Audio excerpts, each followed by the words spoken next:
कह दे भैया सुने वाले मित्र आप सब महान हैं, चौकी पे बैठे वाले चौकीदार हैं। ए भैया जमी पे बैठे वाले जमींदार हैं, गद्दा पे बैठे वाले गद्दार हैं। अच्छा तो तू कहाँ बैठा है? गद्दा खोली पे तो का है तू? ऐसे ईमानदार है। ए भैया ज्यादा समय ना लेते हुए छोट से छोट में एक हास रस के भी रहा आसान और पूर्ण विश्वास बात चला चला सबके हंसाई दे और कहानी भी पूर्ण रूप से समझ में आ जाए। अब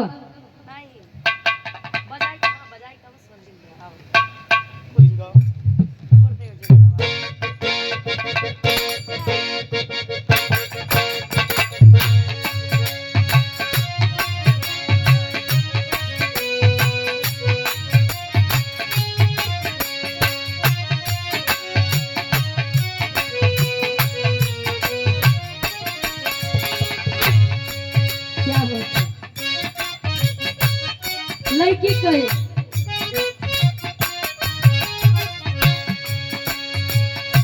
ना जियब तोहरा बिना,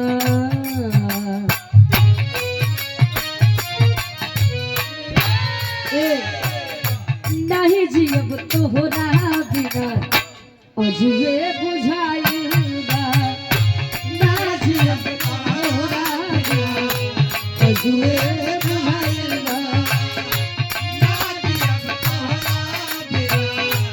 अजुए बुझाइएगा।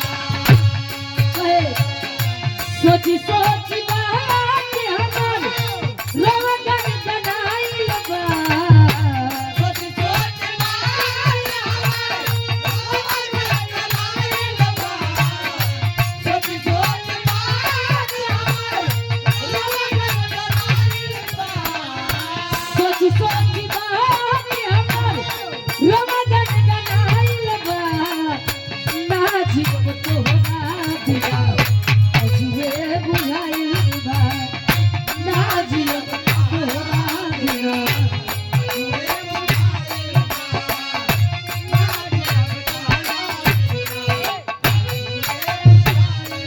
दुआई गए घोड़ारिया के बेला में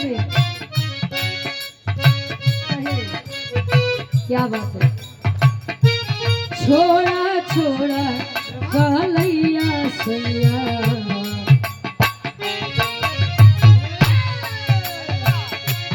छोड़ा छोड़ा कहलैया सैया, भोरी हो गई छोड़ा छोड़ा कहलैया सैया, छोड़ा छोड़ा कालैया सैया, छोड़ा हो गए। तानी ताकी ना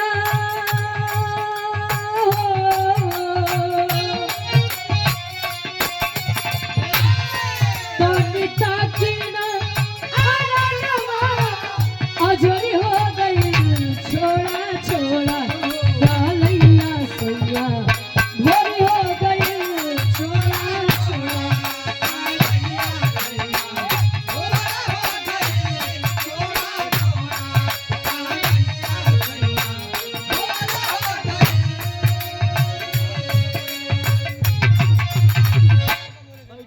अब ए उनका छोड़ा 4 लाइन बिल्कुल हो, पैसा लिया, पैसा उनका लिया, 100 रुपये देगा।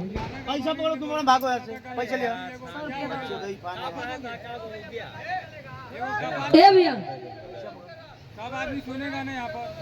भैया डिस्टर्ब मत करो। पैसा ले अपना बंद कर, डिस्टर्ब मत कर, पैसा पकड़, माता गाना बोलिए, पैसा पकड़ तू अपना, पैसा पकड़, बढ़िया रहेगा सब। पैसा पकड़ो तुम बना, अब बोले पकड़ो पैसा, गाना सुनवाइए। पकड़ो पैसा, ए भैया पैसा ले लीजिए आप अपना जाइए, पैसा लीजिए। पैसा पकड़ो तुम, पैसा पकड़ो हम तुम। अच्छा तो आप बुलाए हैं क्या होता है? चुपिया है क्या बच्चे? पब्लिक सारी चुपिया है क्या? ए डब्लू गुरुदेव कर पैसा ना छोड़ा है। पैसा पकड़ो, भागो यहाँ से। ए भैया आवाज छोड़। 4 लाइन भूमिका के अंदर कवि का भाव है। संसार में हर प्रकार के व्यक्ति होते हैं, उदाहरण देते हैं के ऊपर। वाह अब तनी 4 लाइन भूमिका के अंदर। वाह